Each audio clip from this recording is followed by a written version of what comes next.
오늘 저는 이 말씀 준비를 좀 몇 주 동안 좀 고민하면서 했습니다. 정말 아주 기도하고 하나님 이 말씀을 좀 저에게 깨달음을 주십시오 하고, 어떨 때는 참 빨리 오기도 하는데 이번에는 조금 시간이 좀 걸렸었습니다. 그러나 이 말씀을 하게 된 동기는, 준비하게 된 동기는, 어떤 분이 이제 교회를 나오고 싶어 하시는데, 솔직히 말해서 예수님이 위인인 거는 알겠는데, 위대하신 분이고 그의 사상은 정말 대단한데, 그런데 예수님이 하나님이신지는 모르겠다. 그러나 교회 다니는 사람 너무 좋고 예수를 믿는 사람들이 너무 좋기 때문에 교회는 나오겠다고 말씀하신 분이 있어서 이걸 좀 어떻게 설명을 좀 할까, 이제 이렇게 기도를 하고 있었습니다. 그러다가 이제 큐티도 하고 우리가 성경 통독도 하면서 말씀들이 이렇게 몇 가지 이제 모여져 가지고 이 말씀으로 이제 말씀 좀 나누면 좋겠다고 생각을 했었습니다. 그래서 제목은 하나님을 보여주시면 믿을게요입니다. 하나님을 보여주시면 믿을게요인데 이게 바른 질문이냐 하는 문제 때문에 물음표를 붙여봤습니다. 전도할 때 흔히 받게 되는 질문 중에 하나가 하나님 보여주세요입니다.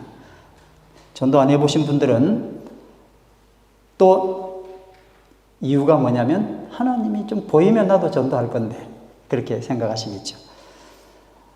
이 질문은 불신자들 뿐만 아니라 신자들도 다 한 번쯤 합니다. 하나님 안 보여요. 하나님 좀 보여주세요.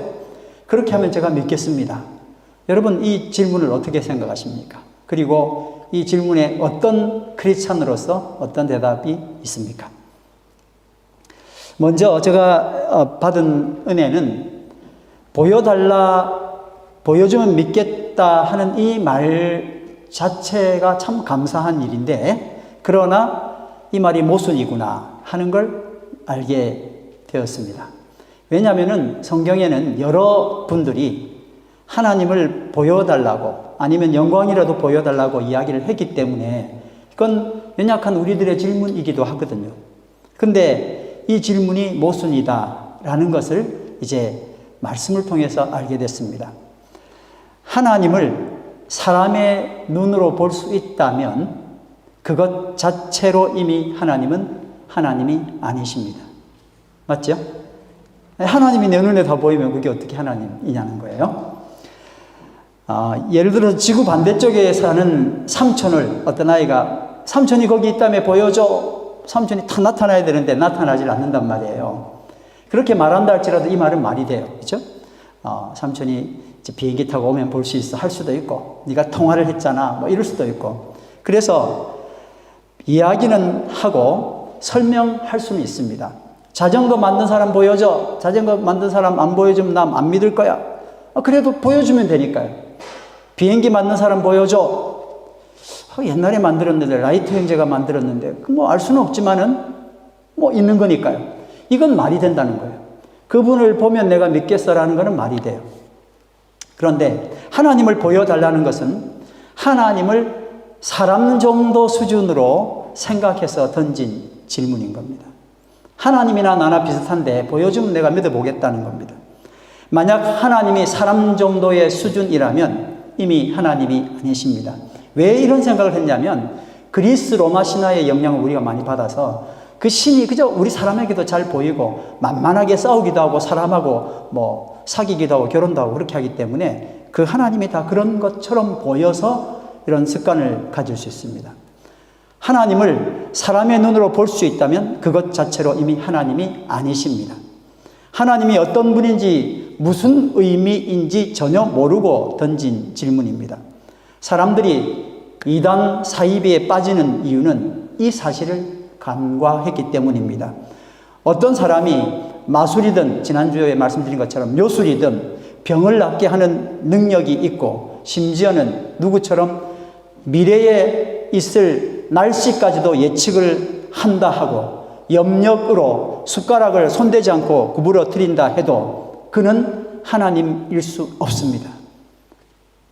하나님은 하나님의 시기에 사람을 지으시고 지구를 지으시고 은하계와 그 너머에 있는 우주를 만드시는 분이셔야 합니다. 아멘.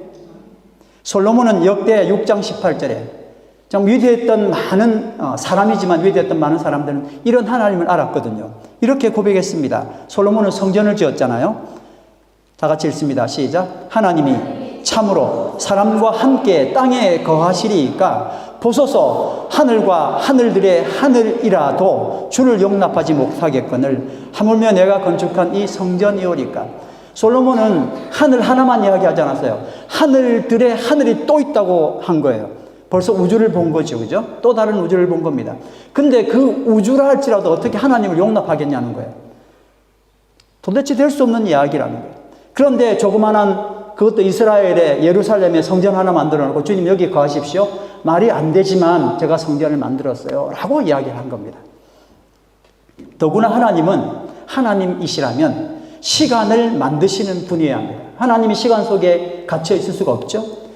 하나님은 시간의 한계를 넘어서 계시기 때문에 그분에게는 그래서 모든 시간이 다 현재이어야 합니다. 현재이기 이전에 동사 원형이어야 합니다. 비동사의 원형은 비 아닙니까? 그렇죠? 원형을 이야기하는 거예요. 제가 참 이 말씀도 언제 한번 좀 드리고 싶습니다. 동사 원형 대해서 너무 감동받은 게 있어가지고요. 자, 계시록 1장 18절 말씀 다 같이 읽습니다. 시작. 주 하나님이 이르시되 나는 알파와 오메가라. 이제도 있고 전에도 있었고 장차 올 자요 전능한 자라 하시더라. 아멘. 하나님은 또 생명의 원천이셔야 합니다. 그렇죠. 죽고 사는 모든 문제는 인간에게는 저촉되는 문제지만 하나님은 생명 그 자체이시고 생명의 원천이십니다. 시편 36편 9절 말씀 시작. 진실로 생명의 원천이 주께 있사오니 주의 빛 안에서 우리가 빛을 보리이다. 아멘.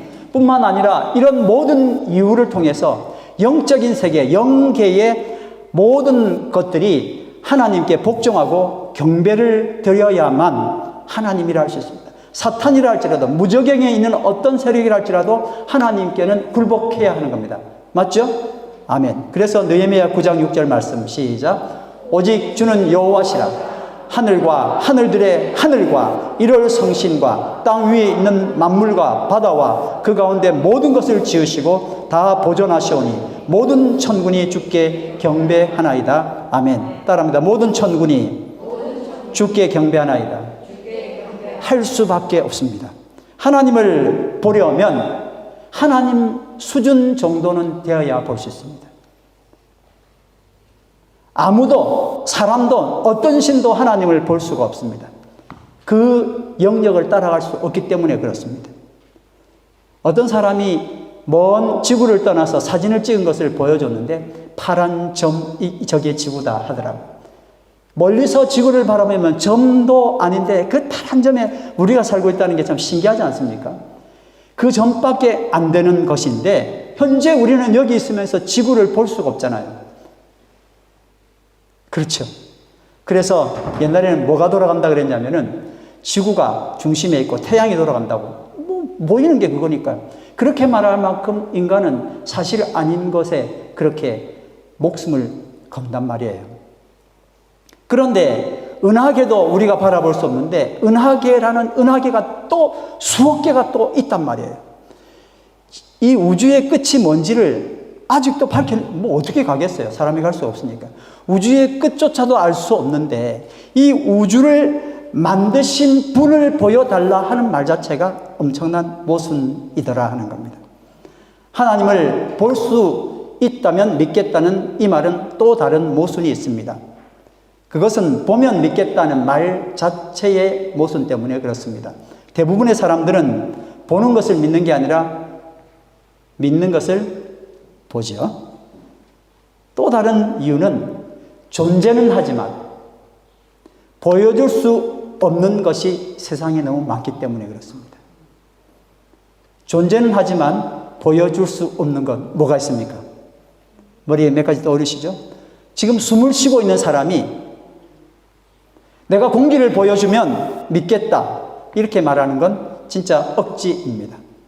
숨을 쉬며 이 말을 하고 있는 이유가 대기에 이미 공기가 있어서 내가 하는 거잖아요. 근데 자기 자유죠. 안 믿는 건 어쩔 수가 없는데 공기는 존재합니다. 보여줘야 되는 게 아니라 그냥 인식하는 거예요. 중력도 마찬가지 아닙니까? 중력을 보여줘야 믿겠다면서 그는 중력의 힘으로 이렇게 서 있고, 중력이 없어서 둥둥 떠다니는 물건이나 자동차에 치이지 않고 부딪히지 않고 살고 있음에도 불구하고 중력을 보여달라, 그래야 믿겠다 말하면 이것도 뭐예요? 그냥 우기기입니다. 중력은 존재합니다. 보여줘야 되는 게 아니라 인식하는 겁니다. 하나님은 존재하십니다. 아멘. 보여줘야 되는 게 아니라 우리가 그분을 알아가는 것입니다. 세상에는 보이지 않아도 존재하는 수많은 것들이 있습니다. 그러니 그 질문에 답을 할 수 있으면 되는데 그냥 하나만 툭 떼가지고 오니까 우리가 할 말을 잃어버린 거예요. 바람은 나무의 흔들림으로, 공기는 보이지 않지만 새들이 날아가는 것만으로도 충분히 확인할 수 있습니다. 중력은 보이지 않지만 사과의 떨어짐만으로, 전자, 양자는 보이지 않지만 내가 들고 다니는 휴대전화기만으로도 확인이 가능한 겁니다. 사랑은 보이지 않지만 울던 아기가 돌연 행복한 미소를 머금고 엄마 품 안에서 곤히 자는 모습만 봐도 확인할 수 있습니다. 그런데 하나님은 사람의 한계를 너무나 잘 아시고 당신을 보여주어야만 했습니다. 에베소서 4장 6절 말씀, 정말 중요한 말씀입니다. 다 같이 읽습니다. 시작. 하나님도 한 분이시니 곧 만유의 아버지시라. 만유 위에 계시고 만유를 통일하시고 만유 가운데 계시도다. 자, 하나님은 만유의 뭐라고요? 아버지시라. 그 다음에 만유 위에 계시고 만유를 통일하시고 그 다음에 만유 안에 가운데 계시도다. 하나님은 모든 만물을 만드시고 운행하시고 보존하시는 분이십니다. 하나님은 모든 만물 위에 계시고 만물을 통일하십니다. 그런데 그 하나님께서 만유 가운데 계십니다. 우리는 하나님을 이렇게 설명한 사도 바울의 통찰로 어떤 말로도 형언할 수 없는 엄청난 하나님을 조금만이라도 고백할 수 있게 된 겁니다. 우리는 만유의 아버지, 모든 만물을 만드셨다는 뜻이죠. 어떤 것도 주님 손에 닿지 않는 건 없는 거예요. 만유의 아버지, 그 다음에 만유 위에 계신 하나님, 만유를 통일하시는 하나님은 결코 뵐 수가 없습니다. 보여줘 해봐야 안 보입니다. 그런데 다만 만유 가운데 계신 하나님을 뵙게 되는 거예요. 우리는 만유의 아버지, 만유에 계신 아버지, 만유를 통일하신 아버지는 뵐 수가 없습니다. 보고 싶어도 못 봐요. 그 한계 때문에. 그런데 누구를 뵐 수 있다고요? 만유 가운데 계신 주님을 뵐 수 있는 거예요. 그래서 이어지는 에베소서 4장 8절에서 10절 말씀은 만유 안에 계신 하나님을 설명하는 거예요. 정말 멋집니다. 시작. 그러므로 이르기를 그가 위로 올라가실 때에 사로잡혔던 자들을 사로잡으시고 사람들에게 선물을 주셨다 하였도다. 올라가셨다 하였은즉 땅 아래 낮은 곳으로 내리셨던 것이 아니면 무엇이냐? 내리셨던 그가 곧 모든 하늘 위에 오르신 자니 이는 만물을 충만하게 하려 하심이라. 진짜 명확한 답이에요. 내려오셨대요. 그러니 그분이 올라가신대요. 어떻게 만유를 만드신 분이 만유 속에 들어오시냐는 거예요. 그래서 만물을 충만하게 하신 분이다. 여기 참 좋은 말이 모든 하늘 위에래요. 곧 모든 하늘 위에, 하늘도 하늘이지만 모든 하늘들 위에 오르신 자라고 이야기했습니다. 우리는 만유 안으로 내려오신 이 하나님을 예수 그리스도라고 고백하는 겁니다. 성경은 만유 안으로 내려오신 성육신 사건을 설명하기 위해서 요한복음 1장 1절에서 3절로 이렇게 시작을 합니다. 요한은 세 복음서들이 말하는 어떤 역사, 사건을 이야기하기보다 맨 처음에 1장에 처음부터 이야기를 하는 거예요. 정말 이야기를 하고 싶었던 거예요. 진짜 어떻게 시작된 줄 알아? 맨 처음에 세상이 이랬었어. 라고 이야기하고 싶어요. 그분이 왜 여기 와야 되는지를 이야기하고 싶었던 거예요. 다 같이 읽습니다. 시작. 태초에 말씀이 계시니라. 이 말씀이 하나님과 함께 계셨으니 이 말씀은 곧 하나님이시라. 그가 태초에 하나님과 함께 계셨고 만물이 그로 말미암아 지은 바 되었으니 지은 것이 하나도 그가 없이는 된 것이 없느니라. 부원 설명을 한번 해보겠습니다. 태초는 세상 창조 이전 시간 상태가 없었던 상태를 말합니다. 세상 창조 이전, 시간이 있기 전 태초에 너무나 당연한 것이지만 말씀이신 그분이 이미 존재하고 계셨다. 그 이야기를 하는 거예요. 태초에 하나님이 태어나신 날, 이거 말이 안 되잖아요. 태초가 있었는데 그 태초 이전에 누가 계셔야 돼요? 하나님이 계셔야 되는 거예요. 근데 그분이 말씀이었다고요. 여기 두 가지 주체가 나옵니다. 한 주체는 말씀, 그리고 또 한 주체는 하나님. 그런데 말씀이신 이분 역시 하나님이셔요. 동시에 이분도 만물을 지으셨다고 말합니다. 요한은 성육신 사건에 관한 너무나 중요한 말씀을 12절에 기록을 다 읽을 수 없어서 12절 읽습니다. 시작. 말씀이 육신이 되어 우리 가운데 거하시며 우리가 그의 영광을 보니 아버지 독생자의 영광이요 은혜와 진리가 충만하더라. 우리가 우리 눈으로 하나님 보여줘 라고 할 수 있는 그 하나님이 만유 가운데 안에 내려오셔서 뭐가 되신 거예요? 그분을 우리가 예수라 부르고 그분을 봄으로 하나님을 보게 된 거예요. 하나님 보여주세요. 빌립이 그랬더니 너 나랑 얼마나 많이 있었는데 나를 보면 하나님 본 거야 라고 말씀하셨던 이유가 거기 있는 거예요. 예수님은 한 사람이 이 땅에 태어나서 누구도 하지 못하는 위대한 사랑을 하다가 죽은 위인으로만 치부될 수 없는 분입니다. 만유를 만드시고 만유 위에 계신 하나님이 만유 안으로 하강하셨습니다. 이분이 그리스도이시며 이 사건이 성탄입니다. 그리고 예수 그리스도는 인간의 죽음을 죽이시기 위하여 십자가에서 생을 마감한 것이 아니라 다시 살아나셨습니다. 그리고 승천하셔서 하늘 보좌에 계십니다. 이것이 우리가 예배 때마다 고백하는 사도신경의 줄거리입니다. 사도신경을 그리고 고백하는 이유이기도 합니다. 우리는 하나님을 믿는 것이지 2000년 전에 죽은 위대한 사람, 어떤 스승을 숭배하기 위하여 여기 모인 것이 아닙니다. 위대하지만 죽었어요. 죽음에서 생명으로 가지 못했어요. 그분을 하나님으로 섬길 수 없는 거예요. 요한계시록 1장 17절 말씀 예수께서 이렇게 말씀하셨습니다. 시작.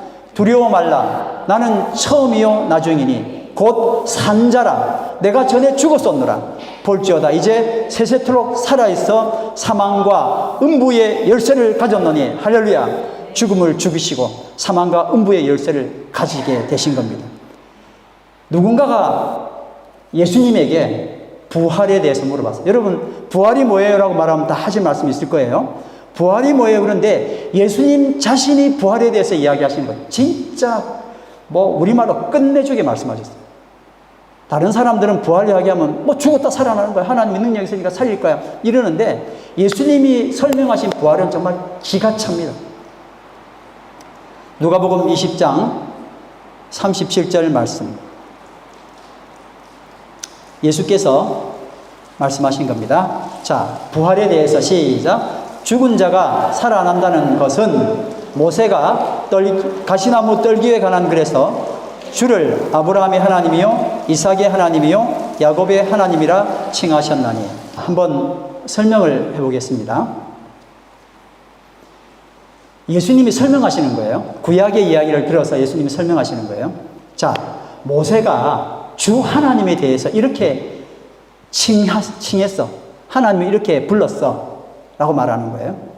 예수님께서 설명하시는 거예요. 모세는 주 하나님을 뭐라고 했냐면 하고 구약을 들어서 그대로 이야기합니다. 아브라함의 하나님이셨고, 우리는 늘 그 과거에 매여 있잖아요. 모세는 아브라함, 이삭, 야곱 다음에 나온 분이니까 이미 돌아가신 분이잖아요. 그러니까 하나님에 대해서 말씀하시되 모세가 아브라함의 하나님이셨고 이삭의 하나님이셨고 야곱의 하나님이셨고 라고 과거형으로 말하지 않았어. 그 말씀하시는 거예요. 하나님을 그들이 이미 죽었음에도 불구하고 모세는 주 하나님을 칭하기를 현재형인 아브라함의 하나님, 이삭의 하나님, 야곱의 하나님으로 칭했어 라고 말씀하시는 거예요. 이제 부활을, 예수님이 설명하시는 부활이 굉장히 명쾌해지기 시작하는 겁니다. 그리고 예수님께서 이 말씀의 의미를 설명하시는 거예요. 기가 찹니다, 여러분. 38절 시작. 하나님은 죽은 자의 하나님이 아니요 살아있는 자의 하나님이시라. 하나님에게는 모든 사람이 살아있느니라. 이야, 이게 하나님, 우리가 생각할 수 없는, 사람은 생각할 수 없는 부분이에요. 죽으면 끝이잖아요. 죽으면 그 다음 뭘 어떻게 해결할 수 있어요? 근데 하나님께서 보시는 사람의 시각은 과거, 현재, 미래가 다 날아가기 때문에 하나님 그냥 산 사람으로 본다는 거예요. 이해되시죠? 그걸 제가 한 말이 아니고 예수님이 하신 거예요. 아주 딱 떨어지게 말씀하셨어요. 당연히 과거, 현재, 미래의 저촉을 받지 않으시는 하나님에게는 육체적으로 모세 이전에 이미 죽은 아브라함, 이삭, 야곱이라 할지라도 그건 시간의 굴레 속에 있는 사람들의 이야기는. 근데 하나님이 바라볼 때는 이 사람들은 죽은 게 아닌 거예요. 맞죠? 하나님은 그렇게 보실 수밖에, 하나님이시니까요. 그래서 하나님은 죽은 자의 하나님이 아니요 살아있는 자의 하나님이시라. 하나님에게는 모든 사람이 살아있느니라. 아멘. 그렇게 말씀하신 거예요. 부활에 대해서 정말 기가 차게 말씀하신 거예요. 그리고 그 하나님은 지금도 옛날에 구약의 이야기가 아니라 지금도 살아 계셔서 역사하시는 겁니다. 주님이 2000년 전에 오셨는데 나랑 무슨 상관이 있어야 하는 그 이야기를 하는 거예요. 2000년 전 주님 오시기 이전 사람들도 어떻게 주님의 영향을 받았는지, 당대 사람들은 성육신하신 예수님의 영향을 받았는지 모르지만 지금 나랑 무슨 관계가 있어요? 라고 물어보는 질문을 이야기하는 거예요. 히브리서 7장 24절에서 26절 말씀 시작.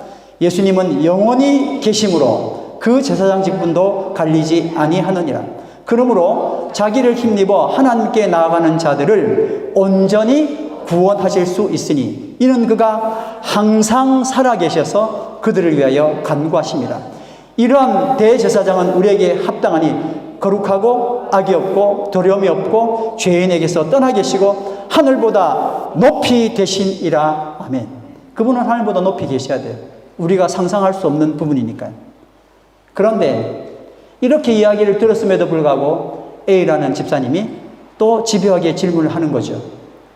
좀 전에 제가 말씀드렸던 것처럼 예수님 오시기 전 구약시대 사람들은 성육신하신 예수님을 경험하지 못했으니까 예수님은 그렇다면 과연 온 인류의 구원자가 아닌 것 아닙니까? 이렇게 질문하는 거예요.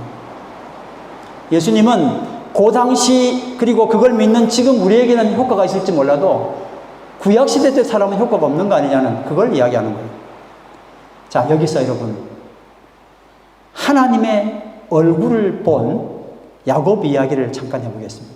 사람은 하나님을 아무도 못 봤다고 이미 요한복음에 하나님을 본 사람은 없어. 그냥 끝이에요.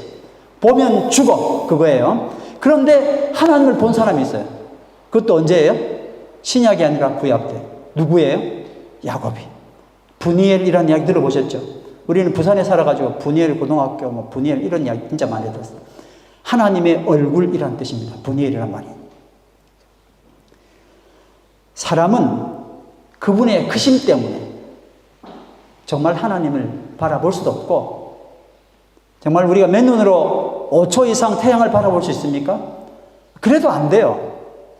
그런데 어떻게 우리가 하나님을 바라볼 수 있습니까? 죽음을 의미하는 거예요. 성육신한 신약시대의 사람도 아니고 구약의 야곱이 예수님 배웠다? 어리둥절합니다. 창세기 32장 30절 말씀 시작. 야곱은 내가 하나님의 얼굴을 직접 뵙고도 목숨이 이렇게 붙어 있구나 하면서 그곳 이름을 브니엘이라고 하였다. 이걸 여러분 성경 전체로 통찰해서 바라본다면 이런 말씀이에요. 우리가 지금 현재 우리가 하나님 앞에 나왔잖아요. 여러분 그거 아니면 예배가 아니잖아요. 그렇죠?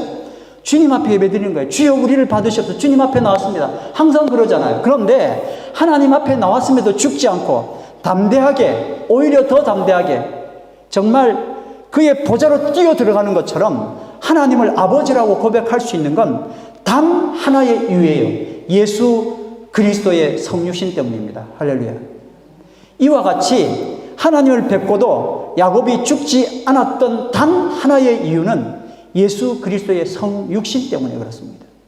주님의 그 이후에 있었던 2000년 이후에 있었던 예수 그리스도의 성육신 때문에 야곱이 주의 얼굴을 보고 살아 있었던 거예요. 자, 오늘 우리가 같이 읽었던 말씀입니다. 한번 보겠습니다. 요한복음 8장 51절에서 53절 말씀. 예수께서 대답하시되 시작. 진실로 진실로 너희에게 이르노니 사람이 내 말을 지키면 영원히 죽음을 보지 아니하리라. 유대인들이 이르되 지금 내가 귀신 들린 줄 아노라. 아브라함과 선지자들도 죽었거늘 내 말은 사람이 너의 말을 지키면 영원히 죽음을 맛보지 아니하리라 하니 너는 이미 죽은 우리 조상 아브라함보다 크냐? 또 선지자들도 다 죽었는데 너는 너를 누구를 하느냐? 유대인들과 지금 언쟁이 일어난 거거든요. 뭐 뒤에 맨 마지막 말씀은 이 사람들 예수님 죽이려고 그냥 하는 걸 예수님이 피했다 하는 이야기가 맨 마지막 절에 나와요. 정말 아주 막 피 튀기는 정론을 한 겁니다. 이 정론 때문에 우리가 위대한 예수님의 말씀을 들을 수 있게 된 거예요. 56절에서 58절. 여러분 정말 중요합니다. 시작. 예수께서 대답하시되 시작. 너희 조상 아브라함은 나의 때 볼 것을 즐거워하다가 보고 기뻐했다. 어떻게 했다고요? 아브라함은 예수님 성육신 하는 걸 계속 기다리고 그랬다고 어떻게 했다고요? 보았다고요. 이게 예수님 말씀이에요. 그랬더니 유태인들이 네가 아직도 50살도 안 됐는데 아브라함 봤다고? 다 같이 읽습니다. 예수께서 이르시되 시작. 예수께서 이르시되 진실로 진실로 너희에게 이르노니 크게 아브라함이 나기 전부터 내가 있느니라 하시니. 크게 다시 한번. 아브라함이 나기 전부터 시작. 아브라함이 나기 전부터 내가 있느니라. 잘 읽었어요. 내가 있었느니라 그럴 줄 알고 제가 기대하고 들었는데 뭐라고 돼 있어요? 내가 이게 예수님이기 때문에 가짜가 왔으면 이 말 못하고 내가 있었느니라 이랬을 거예요. 자기도 모르게 가짜니까. 근데 예수님이시잖아요. 그러니까 내가 있느니라라고 할 수밖에 없어요. 여기 동사 원형 B가 그냥 들어가는 거예요. 있느니라. 성육신하신 예수님을 구약 사람들이 보았다는 사실을 예수님이 직접 언급하심으로 A 집사의 질문을 종결됩니다. 더구나 아브라함이 나기 전부터 내가 있느니라. I am. 이 말씀은 진짜 촌철살인의 버금가는 겁니다. 예수께서 아브라함을 단서로 자기 자신의 기원을 밝히십니다. 예수님은 아브라함이 나기 전부터 내가 있었느니라 I was라고 하지 않고 오히려 아브라함이 나기 전부터 내가 있느니라 I am이라고 말씀하셨습니다. 구약에서 여러 사람들이 만유 가운데 구약에서 여러 사람들이 만유 가운데로 내려오신 예수 그리스도를 보았습니다. 아브라함도 그랬죠. 그렇죠? 처음에는 천사인 줄 알다가 나중에 주를 보았다고 그렇게 고백하는 거예요. 모세도 그랬습니다. 삼손의 부모도 주를 보았는데 내가 죽지 않았다고 이야기했어요. 이사야도 화로다 나는 망하게 되었다 내가 주를 뵙다니 라고 이야기했습니다. 그들은 다 주를 봤지만 누구를 본 거예요? 성육신하신 예수 그리스도를 본 거예요. 만유를 지으시고 만유 위에 계신 하나님께서 만유 안으로 들어오시기 위해 성육신하셨습니다. 이 하나님이 바로 예수 그리스도이십니다. 성육신하신 예수님은 예수님 당대의 사람들이나 예수님 이전의 구약시대 사람들이나 지금 현재 우리나 그리고 장차 태어날 택하신 자들에게 만유 안으로 오신 예수 그리스도이십니다. 할렐루야. 주님의 제자 의심 많은 도마와 예수님이 이야기를 합니다. 주님이 부활하셨을 때 이야기예요. 여드레를 지나서, 시작. 여드레를 지나서 제자들이 다시 집 안에 있을 때에 도마도 함께 있고 문들이 닫혔는데 예수께서 오사 가운데 서서 이르시되 너에게 평강이 있을지어다 하시고 도마에게 이르시되 내 손가락을 이리 내밀어 내 손을 보고 내 손을 내밀어 내 옆구리에 넣어보라. 그리하여 믿음 없는 자가 되지 말고 믿는 자가 되라. 도마가 대답하여 이르되 나의 주님이시요 나의 하나님이시니이다. 예수께서 이르시되 너는 나를 본고로 믿느냐? 보지 못하고 믿는 자들은 복되도다 했더라. 여러분 옛날에 이거 우리 많이 들었던 이야기잖아요. 보지 못하고 믿는 게 뭐가 복돼? 이제 좀 이해가 되시죠, 그렇죠? 보지 못하고 믿는 것, 이거는 하나님 주신 특별한 축복이에요. 하나님을 보여달라, 이 요청은 오히려 하나님에 관한 오해를 푸는 좋은 역할을 하게 되었습니다. 그리고 지금 현재 우리가 하나님을 보지 못한다 해도 문제가 되지 않는 것이, 또 보지 못하고 믿는 것이 복된 이유는 그리스도를 통해서 하나님의 임재를 경험하는 것이 가능하기 때문입니다. 할렐루야. 여러분, 제가 이 말씀을 이제 준비했다 그랬잖아요. 준비하다가 참 기가 찬 말씀 하나를 딱 잡았어요. 그리고 이 말씀을 지금 오늘 말씀 이거 다 하나씩 뽑은 것처럼 이걸 이제 말독으로 딱 받고 난 다음에 이 말씀들을 오늘 이렇게 준비를 하게 됐습니다. 이 말씀이 뭐냐면 요한일서 4장 12절 말씀이에요. 여러분 요거 꼭 기억하시길 바랍니다. 요한일서 4장 12절 시작. 어느 때나 하나님을 본 사람이 없으되 만일 우리가 서로 사랑하면 하나님이 우리 안에 거하시고 그의 사랑이 우리 안에 온전히 이루어지느니라. 아멘. 진짜 멋진 말씀이죠. 우리가 주님을 볼 수 없지만 뭐가 가능해요? 우리 안에 하나님 주신 사랑으로 우리는 하나님의 사랑을 확인할 수 있습니다. 아멘. 자, 금주의 암송 말씀입니다. 이제 있었느니라 이러시면 안 되고 있느니라 하셔야 돼요. 시작. 예수께서 이르시되 진실로 진실로 너희에게 이르노니 아브라함이 나기 전부터 내가 있느니라. 할렐루야. 아멘. 다 같이 일어나셔서 찬양합니다. 샤론의 꽃 예수 나의 마음에 거룩하고 아름답게 피소서.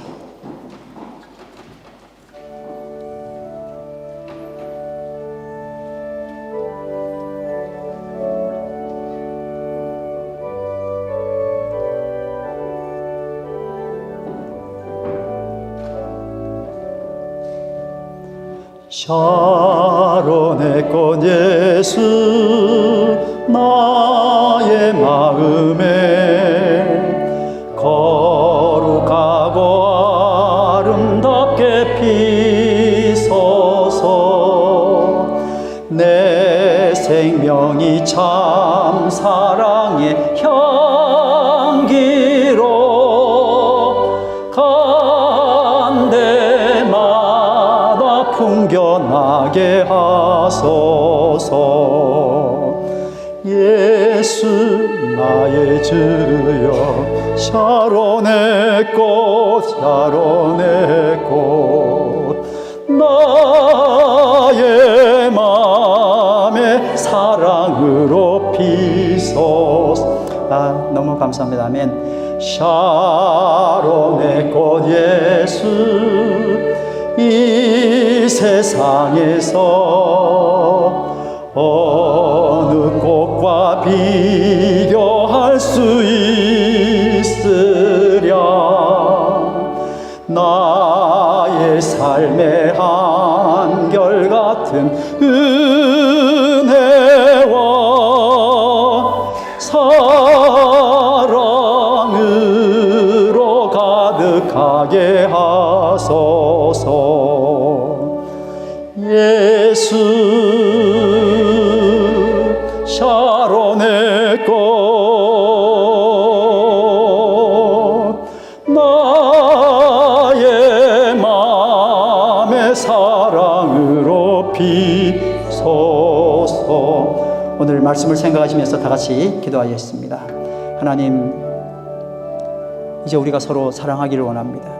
사랑을 통하여 하나님께서 우리에게 정말 마음껏 드러나시길 바랍니다. 우리의 마음 가운데 예수께서 아름답게 피어나시기를 원합니다. 사랑으로 향기로 피어나기를 원합니다. 주님을 만나 주님과 함께 대화하며 그저 눈에 보이는 증거만을 찾겠다고 말하는 어리석은 삶이 아니라 삶을 통하여 예수 그리스도를 풍겨내는 은혜가 있도록 하여 주시옵소서. 이 공동체가 그러하도록 역사하시옵소서. 하나님, 우리에게 역사하시고 이 시간 함께하여 주시옵소서. 주님을 원합니다. 하나님, 주의 크신 사랑을 이 시간에 저희들 실현하기를 원합니다. 샤론의 것 예수여, 우리 마음 가운데 사랑으로 피워 주시옵소서. 4절 하겠습니다. 샤론의 꽃 예수 길이 비소서. 주의 영광이 땅 위에 가득해. 천하 만민 주님 앞에 엎드려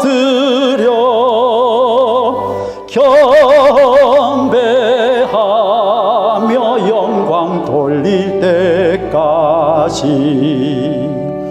예수 샤론의 꽃 나의 맘의 사랑으로 피소서. 여러분, 샤론은 멋진 곳이 아니고 참 황량한 들판입니다. 여기에 피어있는 꽃이라는 이야기이죠.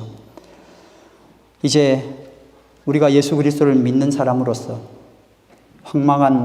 황폐한 이 땅 가운데 예수 그리스도를 힘입어 아름다운 꽃으로 피어나게 되기를 간절히 바랍니다. 보여달라고 했던 지금까지의 삶에서 이제 피어나기를 원합니다. 주님의 사랑으로 풍성하기를 원하고 향기로 풍성하기를 원합니다. 그런 멋진 2024년 될 수 있도록 주님 인도하여 주시옵소서. 예수님 이름으로 기도드립니다. 아멘.